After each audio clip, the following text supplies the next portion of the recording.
सभी प्रशिक्षुओं को मैं नमस्कार। आप सभी का हमारे चैनल टीएसपी क्लासेस में एक बार फिर से बहुत बहुत स्वागत है। तो दोस्तों, आज हम इस वीडियो में बात करने वाले हैं यूपी डीएलएड अर्थात बीटीसी थर्ड सेमेस्टर के चतुर्थ प्रश्न पत्र मैथ के बारे में बात करेंगे, जो कि आज अध्याय 9 स्टार्ट होगा।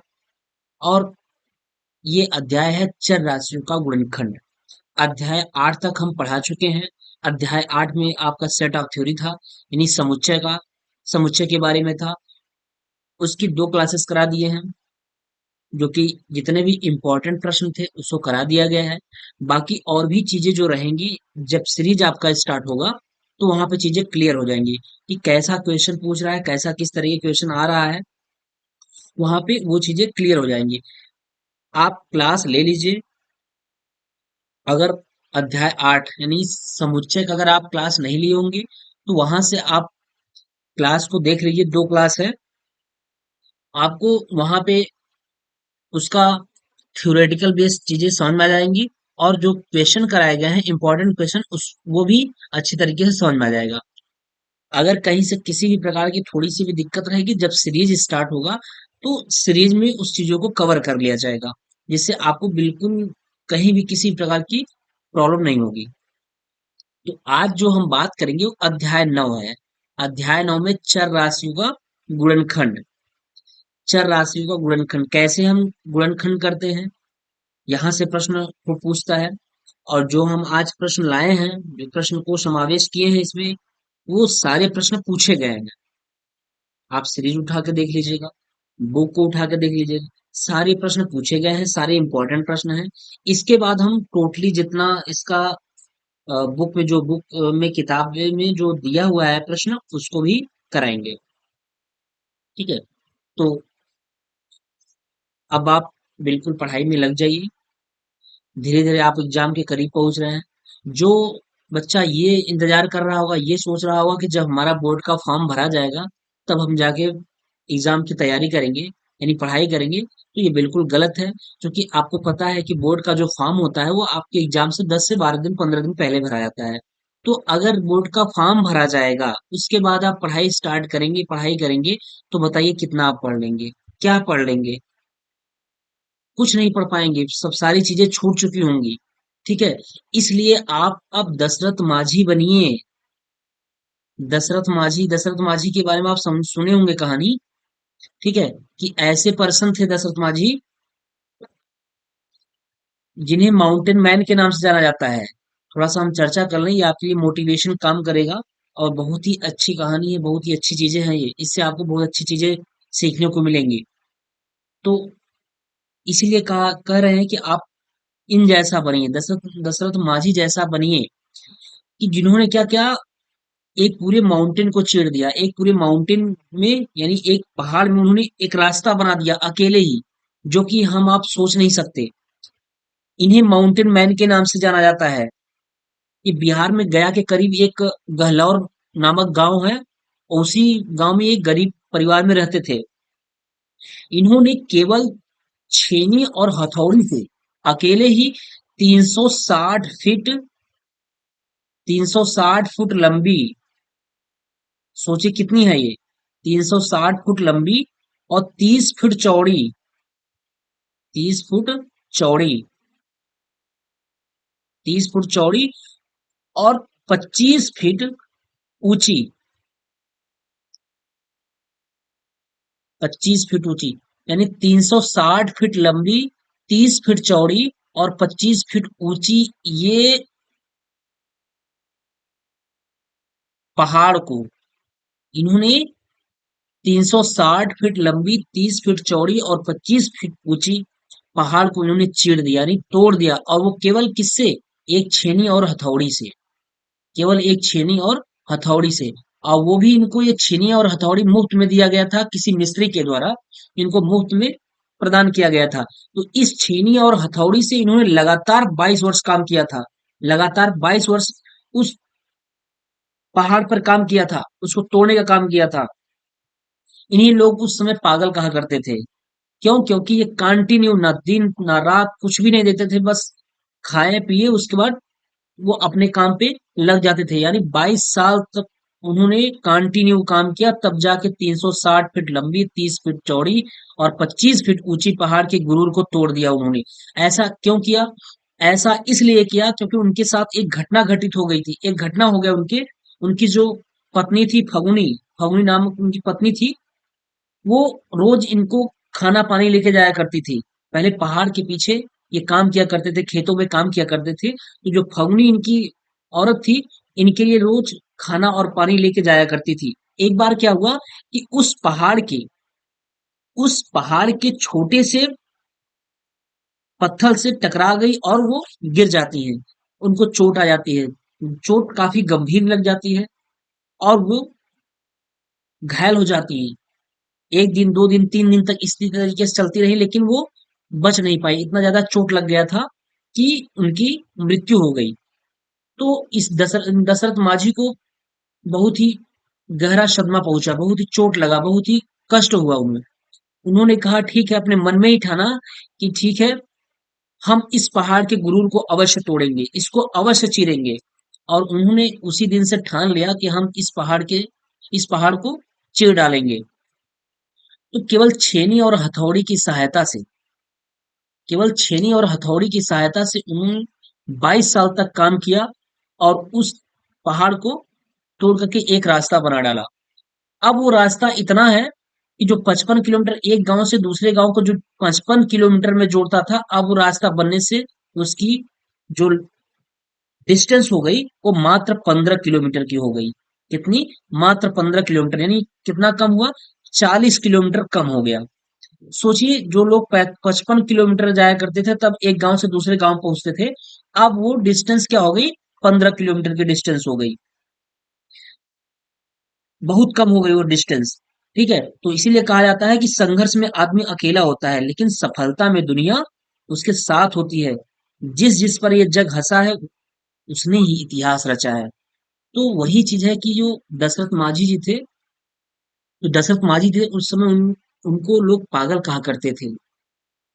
यार ये पागल है, लगा है, मतलब ये जो चीज संभव नहीं है उस पे भी लगा हुआ है। लेकिन उन्होंने इतिहास रच दिया, यानी जिस जिस पर ये जग हंसा है, उसी ने इतिहास रचा है। तो हमारे बताने का सेंस ये है, अब आपके पास समय नहीं है और आप लग जाइए। जैसा कि हम जानते हैं कि बच्चों को सबसे ज्यादा दिक्कत मैथ में होती है, सबसे ज्यादा डर मैथ में लगता है, जो कि सबसे ही आसान सब्जेक्ट होता है मैथ। बस इसके लिए चाहिए क्या? निरंतरता चाहिए। आप कंटिन्यू लगिए, चीजें आसान हो जाएंगी। चलिए हम लोग स्टार्ट करते हैं। थोड़ा सा दूसरे देश में दूसरी तरफ चले गए थे, जो कि आपके लिए काफी इम्पोर्टेंट था, इसलिए बताना जरूरी था। आप दशरथ मांझी के बारे में अवश्य पढ़िएगा, बहुत अच्छी चीजें हैं, आपको बहुत कुछ सीखने को मिलेंगी। चलिए देखते हैं चर राशियों का गुणनखंड। सबसे पहले गुणनखंड क्या होता है? यदि कोई व्यंजक दो अथवा दो से अधिक व्यंजकों का गुणनफल है, तो उनमें से प्रत्येक व्यंजक को मूल व्यंजक का गुणनफल कहते हैं। यानी यदि कोई व्यंजक दो अथवा दो से अधिक व्यंजकों का गुणनफल है, ऐसा व्यंजक हो जो दो या दो से अधिक व्यंजकों का गुणनफल है, तो उनमें से प्रत्येक व्यंजक को हम क्या कहेंगे? मूल व्यंजक कहेंगे। फिलहाल यहाँ पे इतना ही समझना है। हम मेन हमारा फोकस जो होगा वो सवाल पे होगा।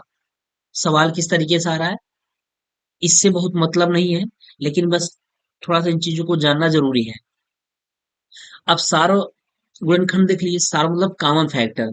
जैसे जब आप गुणनखंड करते हैं, तो वहां गुणनखंड में हमेशा आप खोजते हैं क्या कॉमन कौन सा मिल रहा है, कौन सा कॉमन मिल जा रहा है, वही आप हमेशा खोजते हैं। तो वही है सार्वगुणनखंड, कॉमन फैक्टर्स। सार्वगुणनखंड में यह पता करते हैं कि कौन सी संख्या अथवा बीजीय अक्षर या व्यंजक प्रत्येक पद में एक गुणनखंड के रूप में है, यानी उसमें दोनों में कौन सा कॉमन है। यही दिए हुए व्यंजक का सार्वगुणनखंड या सर्वनिष्ठ गुणनखंड या सार्वगुणनखंड होता है। जैसा कि अभी हमने ही बताया कि जो सार्वगुणनखंड होता है, जब दो गुणनखंड दिए रहते, दो रहे, तीन रहे, चार रहे, पांच रहे, तो हमेशा उनमें जैसे चार पद का हो, पांच पद का हो, या तीन पद का हो, या दो पद का हो, तो आप उन पदों में हमेशा क्या ढूंढते हैं? कॉमन फैक्टर ढूंढते हैं कि ऐसा कौन सा गुणनखंड है जो सब में कॉमन बन रहा है। जो सब में कॉमन बनता है, जो सभी में कॉमन बनता है, उसी को आप क्या कर लेते हैं, कॉमन ले लेते हैं, बाकी चीजों को लिख देते हैं। ठीक है, तो वही सार गुणनखंड होता है। अब हम सवाल की तरफ जब चलेंगे तो आपको बड़ी अच्छी तरीके से चीजें समझ में आ जाएंगी। अब यहाँ पे आपको सार गुणनखंड देखने को मिलेगा, यानी कॉमन फैक्टर आपको देखने को मिल जाएगा। जैसे देखिए दिया हुआ है, सवाल को हम हल करते हैं।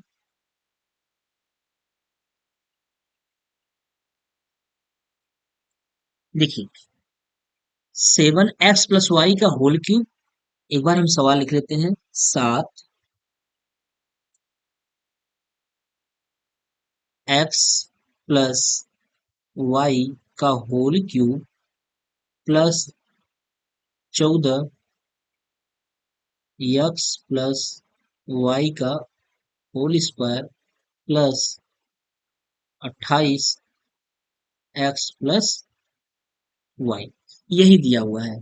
ठीक, अब इसमें हम क्या खोजते हैं, कॉमन, सार गुणनखंड खोजते हैं। तो देखिए कॉमन क्या क्या होगा, 7 है, 14 है, 28 है।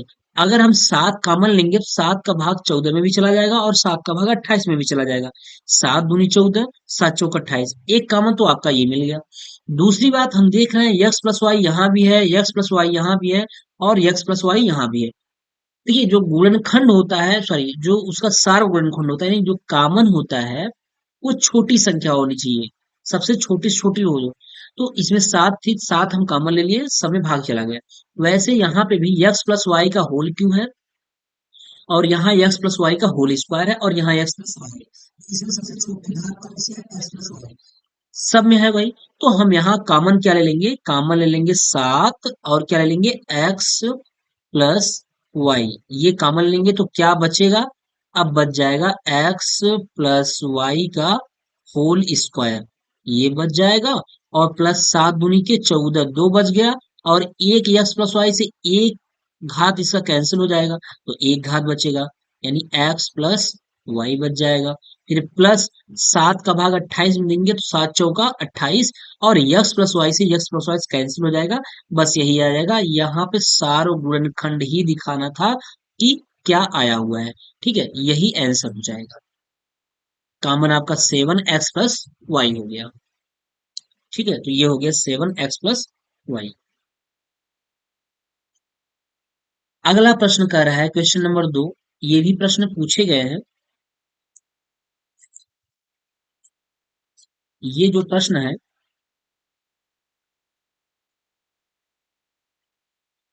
ये तो ऐसे ही बता दिया गया, इसमें ये प्रश्न पूछा नहीं गया है।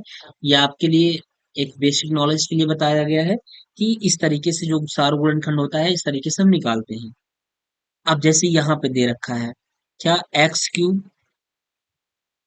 x³ उसके बाद है a³ minus bc plus 3x² a² minus bc का whole square plus 4x a² minus bc। ठीक, ये है। तो यहाँ कॉमन क्या बनेगा, x³ 3x² 4x। ठीक, पहली चीज तो कॉमन क्या बन रहा है, यक्स यहाँ भी है, यहाँ x³ है, यहाँ x² है, और यहाँ x है, लास्ट में ये वाला x है, तो एक x कॉमन बन जाएगा पहली चीज तो।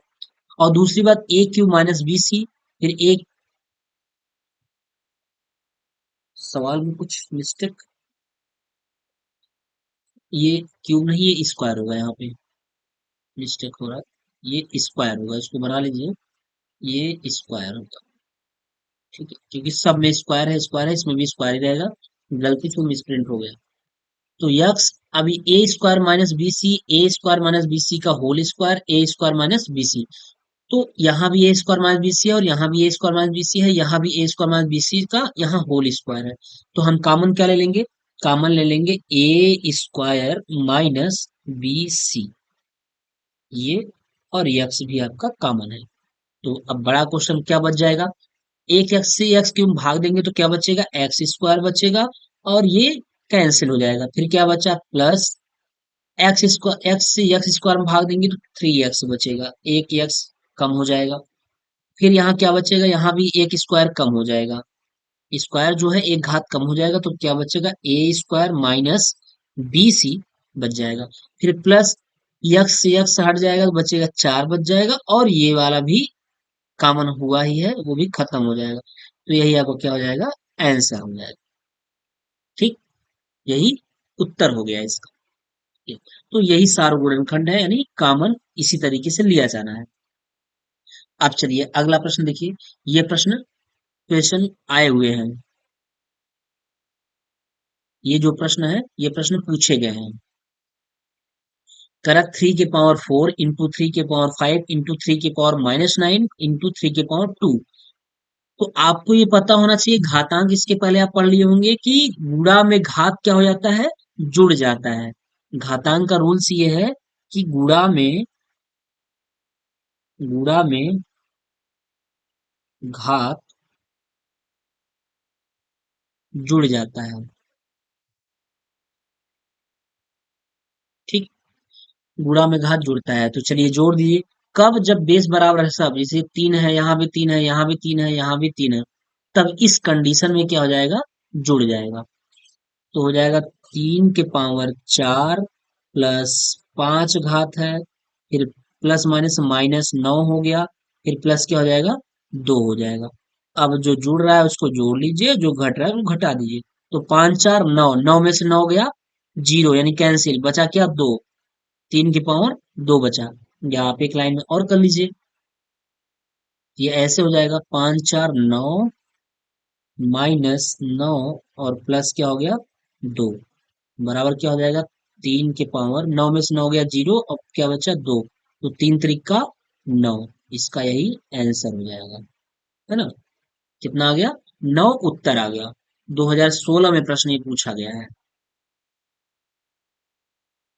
अगला प्रश्न देखिए, करा 4/x² माइनस y² बटा 9 का गुणनखंड कीजिए। इसका गुणनखंड करना है, इसका, सॉरी, गुणनफल कीजिए। ठीक, तो चलिए हम इसका गुणनफल कर लेते हैं। ये आपके लिए देखिए, कहीं ना कहीं 4 बटा ये x² है और माइनस y² बटा 9 है। हम इसको इस तरीके से लिख सकते हैं, 4 के बटा x² माइनस y² बटा 9 है। अब हम इसको कैसे लिख सकते हैं, इसको लिख सकते हैं 2 के बटा x का होल स्क्वायर, और माइनस क्या लिख सकते हैं, y के बटा 3 का होल स्क्वायर। ऐसा लिख सकते हैं, बिल्कुल लिख सकते हैं। अब ये फार्मूला हो गया वर्गांतर का, A square minus B square equal to क्या होता है, एक क्वेश्चन में ए प्लस बी, और अगले क्वेश्चन क्या होता है, ए माइनस बी। ये वर्गांतर का फार्मूला है, वर्गांतर फार्मूला है ये वर्गांतर का, है ना। ये तो एक कोष्टक में ए प्लस बी, यानी एक कोष्टक में लिख लेंगे 2/x प्लस y/3, और अगले कोष्टक में ए माइनस बी, यानी 2/x माइनस y/3। यही क्या हो जाएगा, आंसर।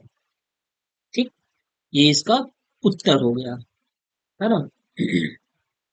चलिए, ये भी प्रश्न 2016 में पूछा गया है।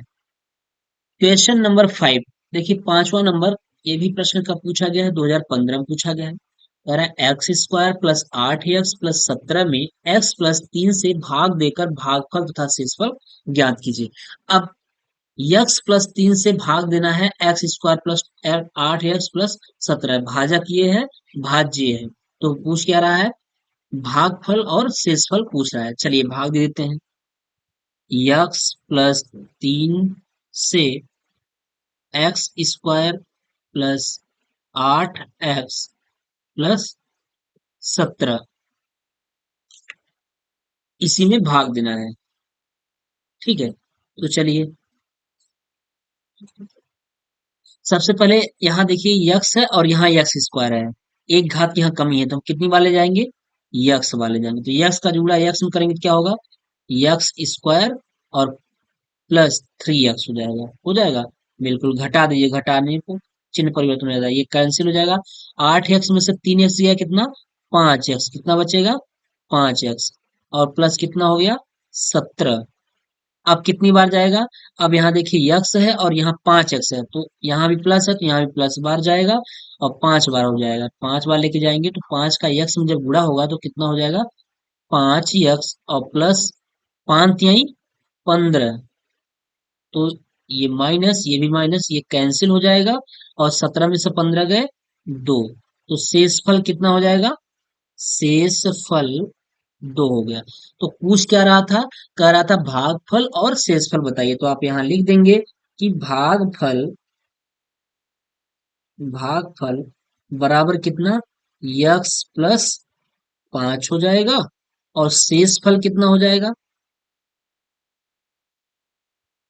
शेष फल बराबर कितना हो जाएगा? 2। यही आंसर हो जाएगा। ठीक, इतना ही करना था। प्रश्न 2016 में पूछा गया है। चलिए, अच्छा एक चीज और भी ध्यान दीजिएगा आप, कि अगर ये ऐसा प्रश्न पूछा गया तो आप इसको रफ कार्य में भी कर सकते हैं। ये रफ कार्य में करके उसको केवल इतना बता दीजिएगा। अगर 2 नंबर पूछेगा तो इतना पूरा लगा दीजिएगा, अगर 1 नंबर पूछेगा तो रफ कार्य करके इतना और इतना दिखा दीजिएगा, आपको 1 नंबर मिल जाएगा। क्वेश्चन नंबर 6 2017 में पूछा गया है। करा 2 की पावर 5 इंटू 16 की पावर -2 भागे 2 की पावर -3 को सरल कीजिए। इसको सरल करना है। चलिए, इसको हम लिख लेंगे। पहले आप लिख लीजिए, सवाल लिख लीजिए। क्या दिया है? 2 की पावर 5 इंटू 16 की पावर -2 भागे 2 की पावर -3 दे रखा है। तो हम, ये हो जाएगा 2 की पावर 5 कर लीजिए इंटू, इस 16 को भी खोल सकते हैं। 2 की पावर क्या लिख सकते हैं? 2 की पावर 4 के होल पावर कितना? -2, और भागे कितना? 2 की पावर -3। तो गुणा में घात क्या होता है? जुड़ जाता है। पहले ऐसा करिए, 2 की पावर 5 रख दीजिए, इसका अंदर गुणा करा लीजिए इंटू 2 की पावर 4 दूनी 8 -8 हो गया, और भागे कितना हो गया? 2 की पावर -3 हो गया। तो अब गुणा में घात, पहले गुणा में घात जुड़ जाएगा, तो हम क्या कर लेंगे? 2 की पावर क्या कर लेंगे? 5, और माइनस क्या हो जाएगा? 8 हो जाएगा, और भागे 2 की पावर -3। 8 में से 5 गया 3, कितना आया? 2 की पावर -3 भागे 2 की पावर -3, यानी ये सीधा सीधा क्या हो गया? कैंसिल हो जाएगा। इसको हम इस तरीके से लिख सकते हैं, 2 की पावर -3 और बट्टा फिर क्या? 2 की पावर -3। ये इससे कैंसिल होकर के आंसर कितना आ जाएगा? 1 आ जाएगा। ठीक, कट गया और आंसर कितना हो गया? 1 हो गया। ठीक है, चलिए अगला प्रश्न देख लीजिए। देखिए सारे प्रश्न पूछे गए हैं, इसलिए इसको दिया जा रहा है। 2017 में पूछा है, फिर ये प्रश्न भी 2017 में पूछा गया है, और बहुत ही अच्छे अच्छे प्रश्न है। कह रहा 12y² -y - 1 का गुणनखंड कीजिए। क्या? 12y² -y - 1 इसका गुणनखंड, ये द्विघात समीकरण हो गया है। ठीक है, तो हम क्या करेंगे? इस अचर पद का ले आके इसके y² के गुणांक से गुणा करेंगे, तो 12 1 का 12। अब 12 का ऐसा आप खंड करिएगा कि हमेशा चिन्ह इसका देखिएगा, चिन्ह हमेशा इसका देखा जाएगा, क्या जोड़ना है या घटाना है। तो 1 का गुणा यानी अचर पद का गुणा हम y² या x² के गुणांक से कर लेते हैं, तो कितना आया? 12 आया। अब 12 का ऐसा खंड करिए कि ये माइनस है, घटाने पे कितना आ जाए? 1y आ जाए। कितना आ जाए? 1y। तो क्या करेंगे? 4 तिहाई 12, यानी 4y में से 3y जब घटा देंगे तो कितना आ जाएगा? 1y आ जाएगा। नहीं आ जाएगा? बिल्कुल आ जाएगा। तो हम इसको लिख क्या सकते हैं? लिख सकते हैं 12y² -4y और प्लस 3y, क्योंकि ऐसा घटाइए कि -y आए। तो इस 4 को हम, माइनस वाले को, ये जो 4 है इसको बड़ा कर लेते हैं। -4, अब -4 में से जब 3 घटाएंगे तो -1y आ जाएगा, और -1 है, तो यहाँ कॉमन क्या बन जाएगा? 4y, 4 तिहाई 12 और 1y से y कैंसिल, -1 बच जाएगा। फिर प्लस इस वाले में कॉमन एक एक होगा, तो 3y - 1 जो इस कोष्टक में वही इस कोष्टक में भी होना चाहिए। अगर ऐसा है तो हमारा गुणनखंड सही है, अगर ऐसा नहीं है तो गुणनखंड नहीं सही है।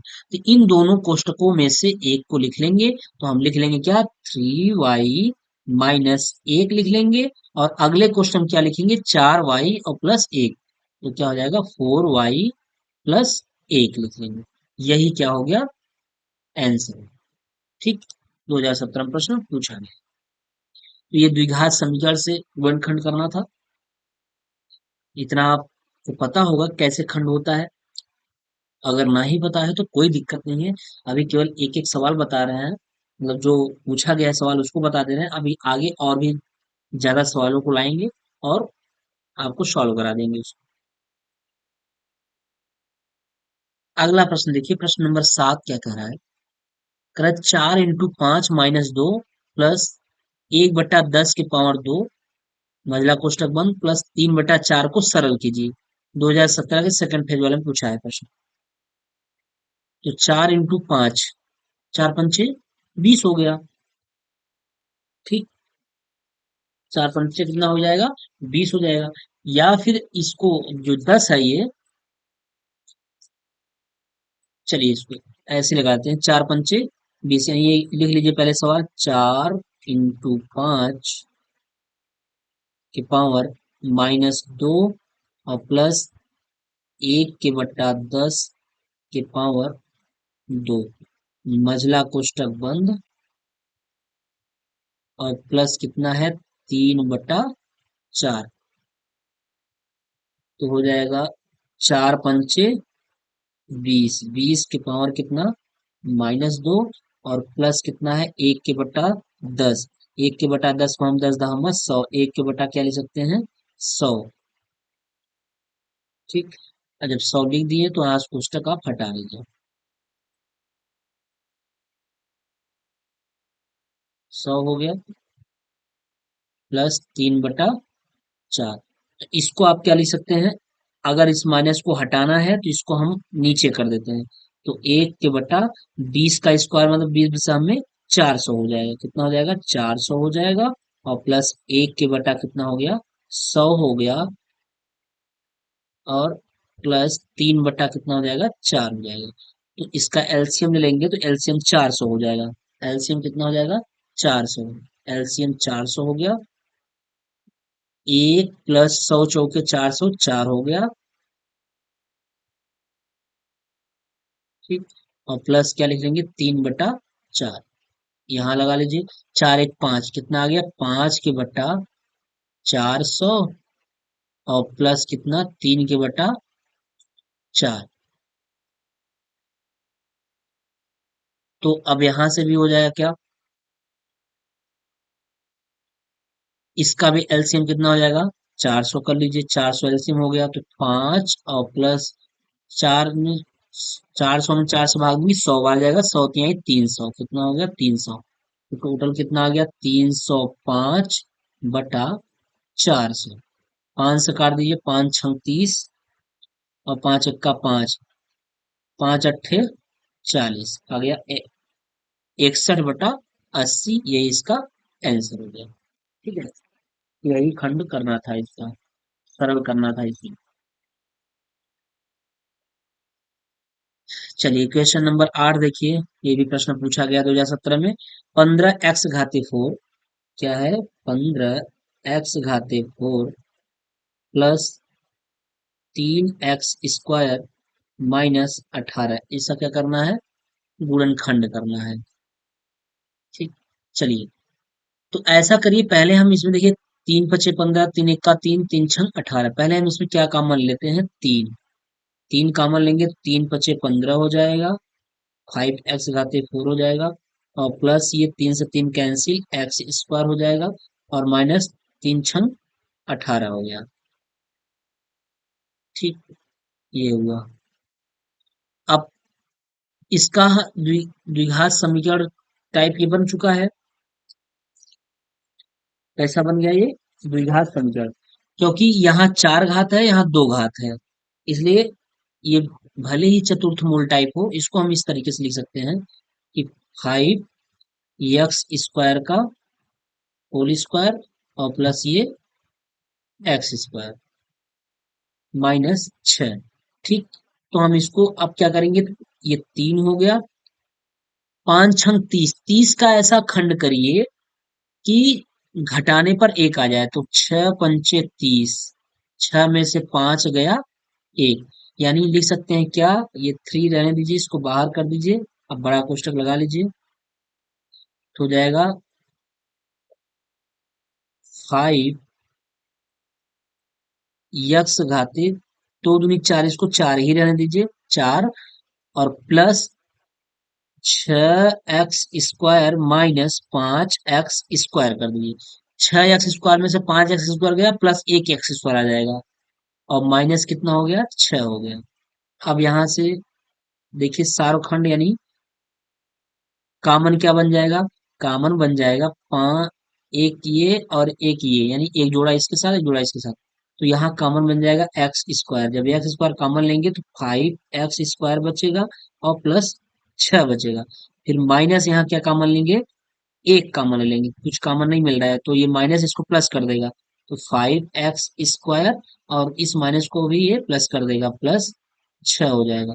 तो जो इस कोष्टक में है वही इस कोष्टक में भी है, इसका जो आंसर हो जाएगा वो क्या हो जाएगा, 3, अगले क्वेश्चन में हो जाएगा एक्स स्क्वायर -1, और इन दोनों में से एक को लिख लीजिए, 5 एक्स स्क्वायर प्लस 6। ठीक, ये हो गया। और भी इसको छोटा करना चाहते हैं आप, और भी छोटा हो जाएगा, कैसे, ये 3 हो जाएगा, ये वर्गांतर का सूत्र बन गया, तो हम लिख सकते हैं x+1 और x-1 हो जाएगा, और ये 5 एक्स स्क्वायर प्लस 6। अब यहाँ पे आंसर। ठीक, ये 2 नंबर में प्रश्न पूछेगा, जब भी प्रश्न पूछेगा ये 2 नंबर में पूछेगा। ठीक है ना, चलिए अगला देखिए, क्वेश्चन नंबर 9। क्वेश्चन नंबर 9 कह रहा है 14 - 5 एक्स - एक्स स्क्वायर गुणनखंड कीजिए। देखिए ये उल्टा लिखा है, इसको हमें सीधा कर लेना होगा, पहले -एक्स स्क्वायर, फिर -5 एक्स, सिक्वेंस में कर लेना होगा इसको, और प्लस कितना, 14, इसको सही क्रम में कर लीजिए, अरेंजमेंट। अब यहाँ हम क्या कर लेते हैं, माइनस कॉमन लेते हैं, जब माइनस कॉमन लेंगे तो क्या बचेगा, बड़ा क्वेश्चन लगा दीजिए, एक्स स्क्वायर और प्लस हो जाएगा ये प्लस 5 एक्स, और ये माइनस हो जाएगा 14। ठीक, ये हो गया। अब 14 का ऐसा खंड करिए घटाने पे 5 आ जाए, तो 7 दूनी के 14, और 7 में से 2 गया 5। ठीक, तो हो जाएगा कितना, माइनस को बाहर रहने दीजिए, ये हो जाएगा x square plus 7 x minus 2 x, क्योंकि प्लस 7 एक्स में से जब 2 एक्स घटाएंगे तो प्लस 5 एक्स आ जाएगा, और माइनस कितना हो गया, 14 हो गया।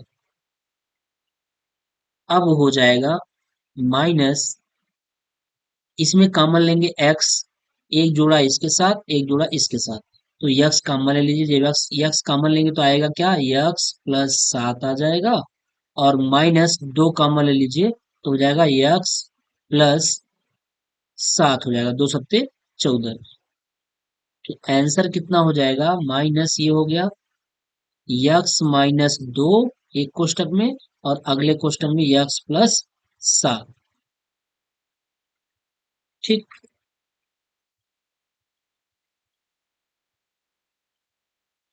चलिए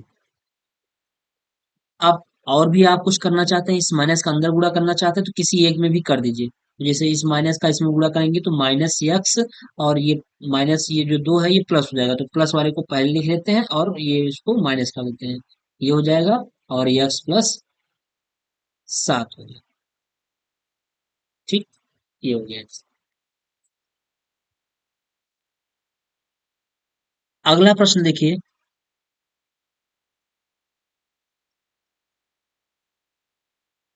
क्वेश्चन नंबर 10 दे रखा है, x square plus 3 x minus 10 का गुणनखंड ज्ञात कीजिए। 2019 में पूछा है ये भी प्रश्न, गुणनखंड द्विघात समीकरण है, उसी को निकालना है, तो क्या हो जाएगा,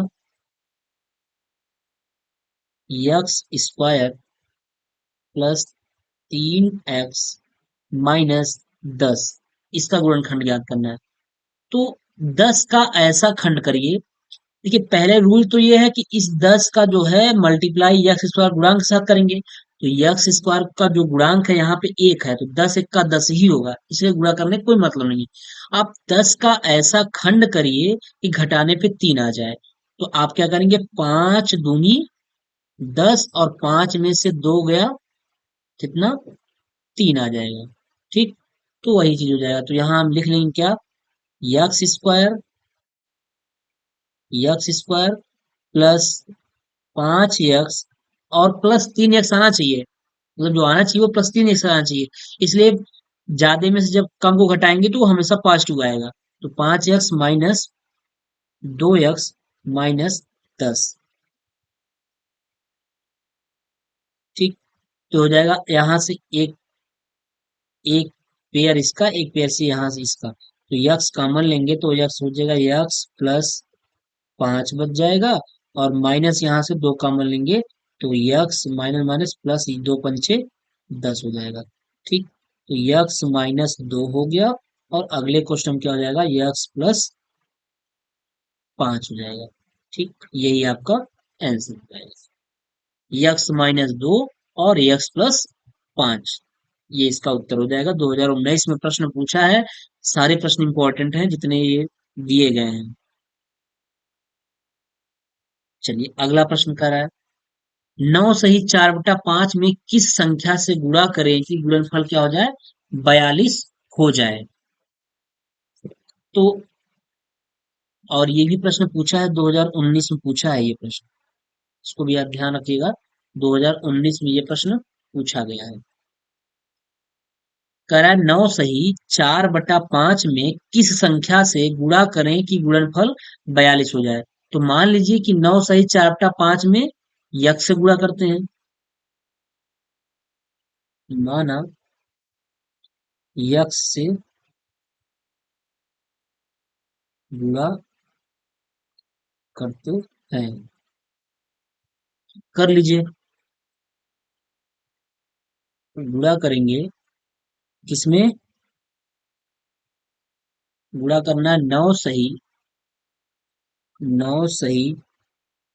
4/5 में गुणा यक्स से करने पर गुणनफल कितना प्राप्त हो रहा है, 42। बस इसी को हल करना है। 9×5 = 45, 45 और 4 49, 49/5 इंटू एक्स बराबर 42। तो यक्स बराबर हो जाएगा कितना, 42 इंटू 5 बटा कितना, 49। तो देखिए कुछ कटेगा, यक्स की वैल्यू यहाँ से निकाल लीजिएंगे, तो काटिए इसको।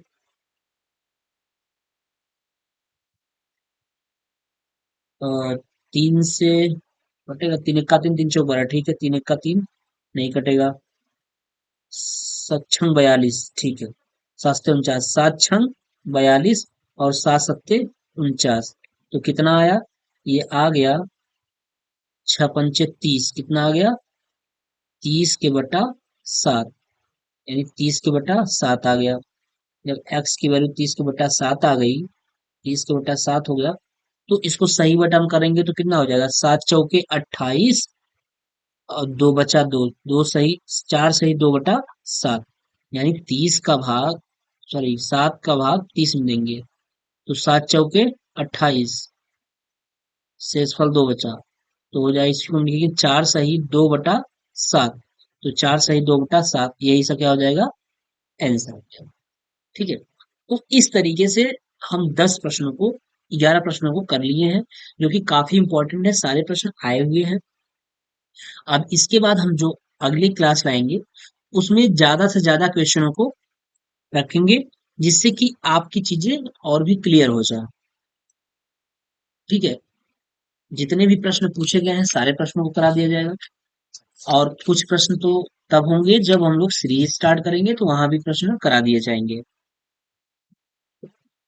तो इसी कंसेप्ट से सारे प्रश्न हल होंगे। ठीक है दोस्तों, तो फिर आई थिंक आपको समझ में आया होगा। अगर वीडियो अच्छा लगेगा, समझ में आएगा, तो प्लीज लाइक कर दीजिएगा और अपने दोस्तों के साथ शेयर अवश्य कर दीजिएगा। चलिए ठीक है, मिलते हैं फिर नेक्स्ट वीडियो में। तब तक के लिए स्वस्थ रहिए, मस्त रहिए और पढ़ाई करते रहिए। ओके।